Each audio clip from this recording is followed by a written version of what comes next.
დავიწყოთ სტიქით საუბრით, მე ვიტყოდი, რომ ეს არის ჩვენ დღევანდელი ჩვენი ხელისუფლების სრული კოლაფსი. ჩვენ მე მათ უძახი ცოცხალ მკვდრებს, ცოცხალს ფიზიოლოგიურად და მკვდრებს პოლიტიკურად და სახელმწიფოებრივად. ეს მათ წელიწადნახევრის 2 წლის მანძილზე არაერთხელ დაადასტურეს თავიანთი უმოქმედობით და ეს უბედურებაც რომ დატრიალდა, რა თქმა უნდა შესაძლებელი იყო ჩვენ მსხვერპლი აგვეცილებინა თავიდან. არ იყო გაკეთებული თითქმის არაფერი, იყო ქმედებები აბსოლუტურად სპონტანური და ამიტომ ჩვენი დამოკიდებულება არის აბსოლუტურად უარყოფითი. უნდა მიაღწიო იმას, რომ 21 საუკუნეში დედაქალაქის ცენტრში შენი მოქალაქე გარეულ მტაცებელს ვეფხვს დააგლეჯინო.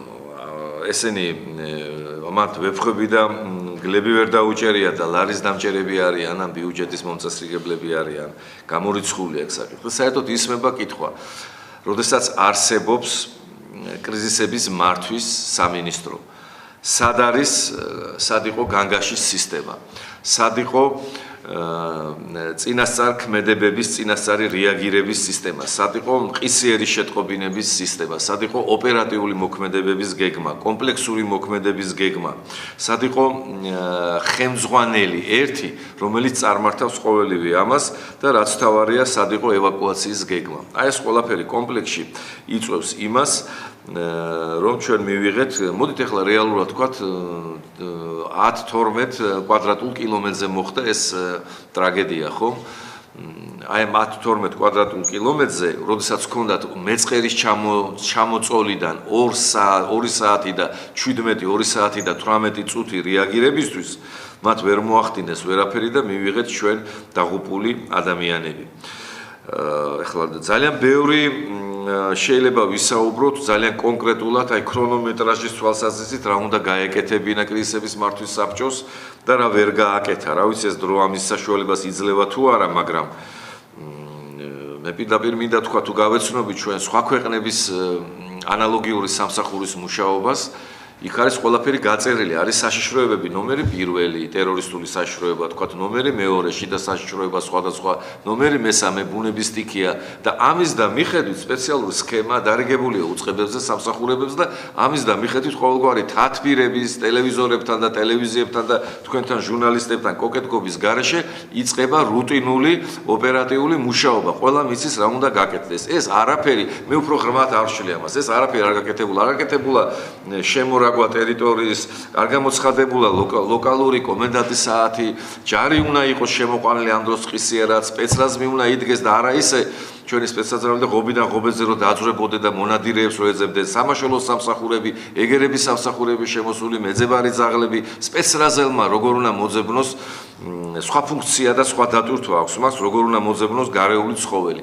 ეს სხვა საქმე არის. ამიტომ ყველაფერი იყო არეული და ამან გამოიწვია ის, რომ ჩვენ ვართ საოცრად აღშფოთებული, რაც მოხდა, გარდა მოხალისეებისა, რეალურად ობიექტური ქმედებები არავის არ გაუკეთებია. მე კონკრეტულად მაშველებზე არ ვარ, მაგრამ აი იმ სამსახურებზე, რომელსაც ევალებოდა ყოველივე ამის გაკეთება, რა ვთქვი იმ სამსახურების, როდესაც 1 საათი და 10 წუთით მათ თქვენი კოლეგები ასწრებენ სტიქიის ზონაში მისვლას და იქიდან შემდეგ ხდებოდა მიმართულების მიცემა, ძალიან გთხოვთ მაშველები მიდით იქ ამ ქუჩაზე ეს ხდება, ძალიან გთხოვთ მაშველები მიბრძანდით იქ. სად იყვნენ ამ დროს აღნიშნული სამსახურები? იყო სრული დაბნევა.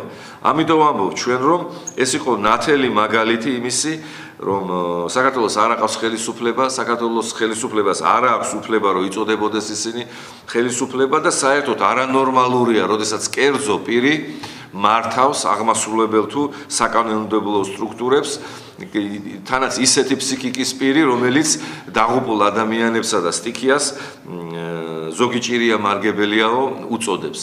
აი ამ კონტექსტიდან რო აზროვნებს, იმიტომაც აგვაქვს ჩვენ ის შედეგები, რა შედეგებიც მივიღე. არ ვამბობ მე იმას, რომ მოხალისეები საუბრობდნენ, მოხალისეები ერთი კვირა მუშაობდნენ, ჩვენი სტუდენტები, ახალგაზრდები და თურმე კოლექტორი გაფუჭებული კოლექტორიდან კანალიზაციის წყალი ჩაედინება და ამის შესახებ იცოდნენ და არ გვეუბნეოდნენ. როდესაც სანამ ისევ თქვენმა კოლეგებმა არატეხეს ხმაური. არაფერს არ ვამბობ, როდესაც გაფუჭდა საქმე პრემიერ-მინისტრიდან დაწყებული ნებისმიერი მინისტრი თუ სპეცსამსახურის ხელმძღვანელი ზოოპარკის შოკირებულ დირექტორს ეფარებოდა უკან. ეს არ არის ქმედება, რასაც სახელმწიფოებრივი ქმედება ქვია და ამიტომ მე კიდევ არ ვამძიმებ ამ ჩემს საუბარს, იმიტომ რომ უკვე რამდენიმე დღე ამის შესახებ მომიწია საუბარი, უბრალოდ ფიქრობ იმაზე, უარესი რომ დაემართოს, თქვათ რაიმე ტერორისტული საფრთხე მოხდეს საქართველოში, აგერ არც უშორს რამდენიმე ასეული კილომეტრის იქით ტერორისტული სახელმწიფო ჩამოყალიბდა, ხო, რომელიც ყელისჭირიდან დაწყებული აფეთქებით კულტურული ძეგლების, უნიკალური ძეგლების აფეთქებებით არის დაკავებული. თქვათ მსგავსი რამე რომ თბილისში იყოს, ეს კოდრები არიან ამ პრობლემის მომხსნელები და გადამწყვეტნი, არა, ამიტომაც ვამბობდით ჩვენ, უკვე წელიწად ნახევარია რომ ვადამდელი საპარლამენტო არჩევნები არის აუცილებელი იმისათვის, რომ ნორმალურად კონსტიტუციის ფარგლებში მომხდარიყო დღევანდელი უმოქმედო ხელისუფლების გადარჩევა, მაგრამ სამწუხაროდ ჯერჯერობით ასე არ ხდება. აი ეს არ იყო აკვიატება ოპოზიციური პარტიის, ეს იყო ქვეყანაზე მაფიქრალი და მზრუნველი ადამიანების სურვილი და საზოგადოების სურვილი. სამწუხაროდ ეს არ ხდება და კიდევ უყურებთ ამათ ხელყელაობას. აი ამაზეა საუბარი. დანარჩენ შეკითხვების და მიხედვით.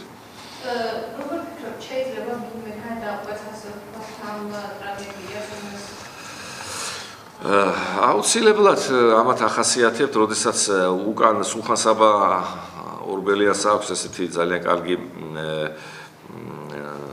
ყველა იგავი მის საინტერესოა და ერთია უკან მიდევნებული ლამპარი. აი უკან მიდევნებული ლამპარევით იქცევა დღევანდელი უნიათი და მკვდარი ხელისუფლება მოხდება საქმე, გაფუჭდება და შემდეგ არის რეაგირება. რა აზრი აქვს ესეთ რეაგირებას, თუ კი წინასწარ არის რაიმე დაგეგმილი რა. ალბათ იცით, ერთი მინისტრი გადაყვება თუ მეორე მინისტრი, ამას მნიშვნელობა არ აქვს. ტოტალური სისტემურ კრიზისთან აქვს ჩვენ საქმე, სისტემურ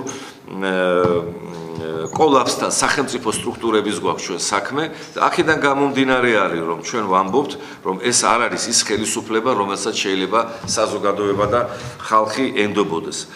ეხლა ჯერ ესეთი რა თუნდა ამას ტექნიკური და ორგანიზაციული საკითხები თვითონ განა იმ უწყების ხელმძღვანელები მორალურ, ზნეობრივ, თუნდაც იურიდიულ ან სამართლებრივ პასუხისმგებლობას ვერ გზნობენ, რომ წინა დღეს გამოვიდნენ და თქვენ საშიშროება არ არის, გამოდით გარეთ, გამოვიდნენ ადამიანები გარეთ და ვეფხმა დაგლიჯა.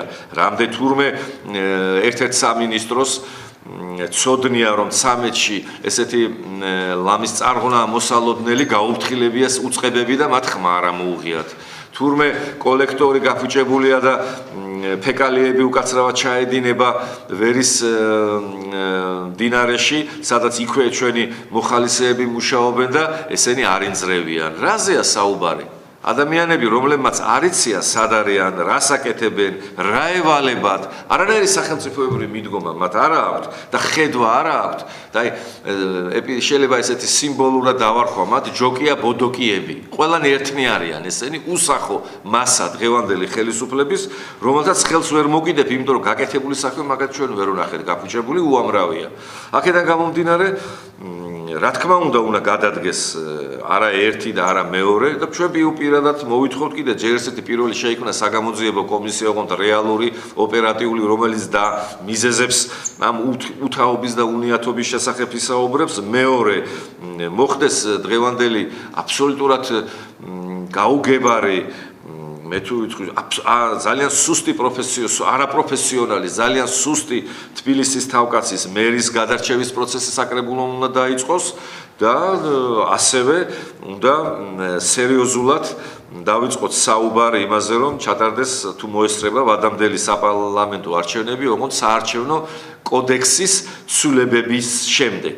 აი ეს ყველაფერი მოგცემს იმის საშუალებას, რომ ალბათ ხელისუფლებაში მოვიდნენ ის ადამიანები, რომელთაც ქვეყნის პრობლემატიკა ესმით, გულისტკივად და ძალუწთ გააკეთონ ის, რასაც გაკეთება ქვია. აი თუნდაც ერთი ესეთი მაგალითი უკვე 18-19 ივნისისთვის 20 მილიონამდე იყო მოხალისეების მიერ შემოწირული. რა თქმა უნდა, მთავრობის წარმმართველა და მამა მარჩენალმა არ გაიღო არც ერთი თეთრი, მაგრამ მოხალისეების მიერ, სტუდენტების მიერ იყო თანხები შემოტანილი, პედაგოგების მიერ, ახალგაზრდების მიერ, უმუშევარი ადამიანების მიერ შეიკრიბა ეს თანხა და სულ 20 ოჯახია, რომელთაც დაენგრათ სახლი. რა გახდა, როდემდე უნდა იყვნენ ისინი სასტუმროში? არ შეიძლებოდა ამათვის უკვე მიგვეცათ ჩვენ გარკვეული თანხები და ისინი თვითონვე შეძლებდნენ თავიანთი თავის დაკმაყოფილებას ბინით თუ საცხოვრებელი სახლით. ამასაც ვერ მოაბდეს თავი და დაიმახსოვრეთ ჩემი სიტყვა, რომ თვეები გავა და ესენი ერთი უწყებიდან მეორეში ივლიან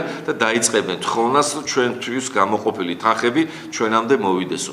აი ესეც მანიშნებელია ამათი უმოქმედობის და ესეთ რეფრენად შეიძლება გააყოს ამასწინათ ერთ-ერთი რაიონის გამგებელი, რომ საუბრობდა პლადოც რომ გაიზახოდა. აი ესენი არიან ეგენი. როდესაც საუბარია ბიუჯეტის კორექტირებას უძახიან და არის რეალურად სეკვესტრი. იმიტომ რომ თანხები არა აქვთ. როდესაც თანხებს აბსოლუტური კრიზისია ფინანსური, თბილისის მერია არ ეყო ვითომაც გამოყოფილი უამრავი პრემიები, შეჭმული პრემიები და ხელფასები და ისევ იმ 9 მილიონით ზრდის თავის ბიუჯეტს. ეს ყველაფერი მანიშნებელია იმისი, რომ მათ არ იციან რა უნდა გააკეთონ, ან იციან და არ აკეთებენ და რაღაცა შეიძლება საბოტაჟის ნიშნებიც კია. და მე მეცინება ერთ-ერთი მართველი გუნდის პარლამენტის ერთ-ერთი ვიცე-სპიკერი, წარმომადგენელი ქალბატონი რომ გამოვიდა და თვითს უქნევდა ერთ-ერთ ტელევიზიას. იმ ტელევიზიაში ჩემი დასაცავი არაფერი არ ჭირს, ზოგ შეიძლება გემოვნების საკითხია, მათი ღიაცის ქვეშ გადაცემა მოწონდეთ ან არ მოწონდეთ, მაგრამ ხელისუფლების მხრიდან ამაზე საუბარი, როდესაც ნაცვლად ჟურნალისტებს მადლობა უნდა უთხრა, რომ ისინი იყვნენ შენ სამსახურებზე უფრო ბევრად ადრე, 1 საათი და 15 წუთით ადრე სტიქიის ზონაში და იქიდან კოორდინაციას ეწეოდნენ, სად რა უნდა გაკეთებულიყო და ამის და პარალელურად გამოცხადებულია ერთი დღის შემდეგ ცხადდება გლოვა და შენი სახელმწიფო სტრუქტურები ბათუმში მერიას გულისხმობდა მინისტრთა კაბინეტის წარმომადგენლებს და ხელმძღვანელებს ტაშფანდურია ჩუა მოედანზე და ცეკვავენ და აჭარულს და ბუქნაობას მართავენ, როდესაც ადამიანებია დაღუპული და ამას ვერ ხედავდა მედიის წარმომადგენლებისკენ იშვერ ხელს. ეს კიდევ არის მანიშნებელი იმის, რომ დღევანდელ ხელისუფლებას სახე დაკარგული აქვს. და ისინი არ იმსახურებენ იმას, რომ წარმოადგენდნენ ხალხის რჩეულებს და მართავდნენ სიტუაციებს მით უმეტეს ისეთ დროს, როდესაც შესაძლებელია სისხლი დაიღვაროს, ადამიანები იღუპებიან, სახლები ენგრევათ და პატრონი არ არის. აი ეს რეზუმირება იმისი, რაზეც მე მინდოდა ძალიან მოკლედ მეთქვა ამ სტიქიასთან და ხელისუფლების უმოქმედობასთან დაკავშირებით.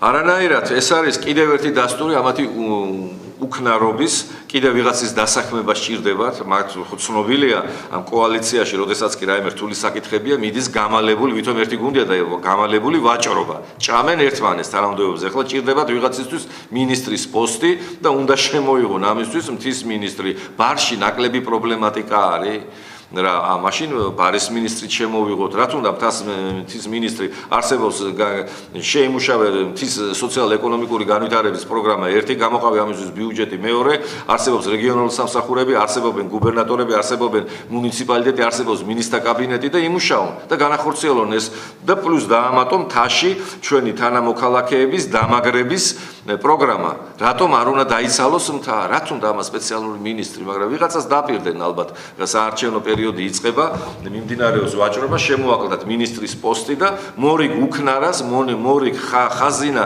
წაპნიას გადაუგდებენ ლუკმათ ამას. ეს არის სახე დღევანდელი უნიათი მკვდარი ხელისუფლების. აბსოლუტური უარყოფითი და აბსოლუტურად უარყოფითი დამოკიდებულება, იმიტომ რომ პრობლემა უნდა შექმნა და არა უწყება ზედმეტი. მით უმეტეს, როდესაც საბიუჯეტო კრიზისი გავს. ლარს ვერ აკავებ, ინვესტიციები არ შემოდის, სამუშაო ადგილები არ არის, ხალხი შიმშილობის ზღვარზეა რეგიონებში, რაიონებში, სოფელში და შენ დამატებით მუქთამჭამელს, რომ ისევ ახალი პლადო ჩემი მეტყველება არ არის, რასაც მათი გამგებელი ამბობს, იმას ვიმეორებ, რომ ახალი პლადო იყიდოს კიდევ. ან მე კიდევ უსვავ ამ უკნარა ხელისუფლებას კითხვას, იბიარდის პროგრამა, იბიარდის კონფერენცია და შეყრილობა რო ჩატარდა, რამ 10 მილიონზე მეტი რომ გამოყვეს, მათ 3 დღისთვის რომ შეეძინათ მანქანები. სად გაქრა ის მანქანები? ვინ იყენებს ამ მანქანებს? ხო თქვენს რომ ჩვენო ამ მანქანებსო თავის მიმართულებას მივცემთო. ისევ თვითონ ესენი. მაგრამ როდესაც შეიძლებოდა ამ 10 მილიონი თუნდაც ნაპირ სამაგრის სამუშაოები წარემართათ იგივე ვერის ხეობაში. ეს არის ხედვა და ფსიქიკა ჩვენი დღევანდელი უკნარა ხელისუფლების და არ შეიძლება რომ ეს არ ითქვას.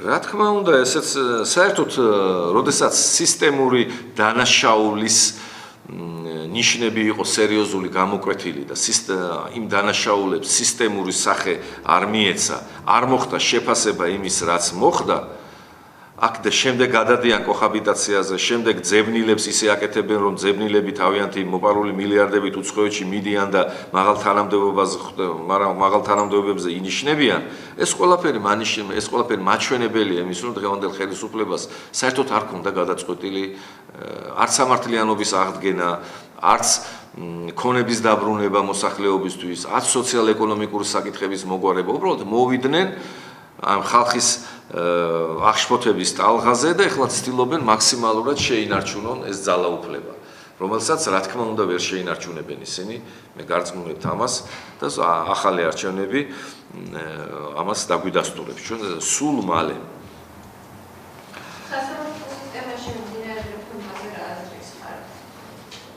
სად არის ვერანაირ სასამართლო ესენი ვერანაირ რეფორმას ვერ ატარებენ, სასამართლო სისტემას ჭირდება რეფორმა, მაგრამ არა ისეთი როგორცაც ესენი ატარებენ.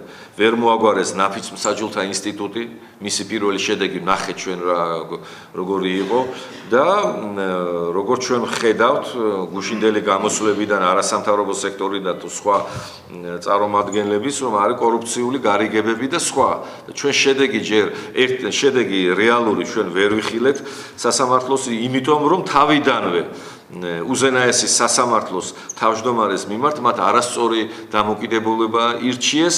ერთადერთი არის ის, რომ წინა ხელისუფლებისაგან განსხვავებით ისეთი ტოტალური ჩარევა შეიძლება სასამართლო გადაწყვეტილებებში არ არის, მაგრამ რეფორმა, რასაც ქვია რეფორმა, რომელსაც საზოგადოება უნდა გრძნობდეს, ეს არ აჩანს, არანაირად არ აჩანს. ისევ არის კულუარული თამაშები, ისევ არის რაღაც გაუგებარი კოჭის გორებები, იმიტომ რომ კარს მომდგარია არჩევნები, ეშინიათ რომ ეს ეკლექტიკური გაუგებარი უმრავლესობა არ დაიშალოს, ისევ შეხურებენ თავიანთ მამამარჩენელს ბატონ ბიძინას, რა სიტყვის, როგორ შეაფასებს და ეს არის მთელი მათი ამ უკვე მესამე წელია, მეოთხე წელი დაიწყო მოღვაწეობის ალფა და ომეგა.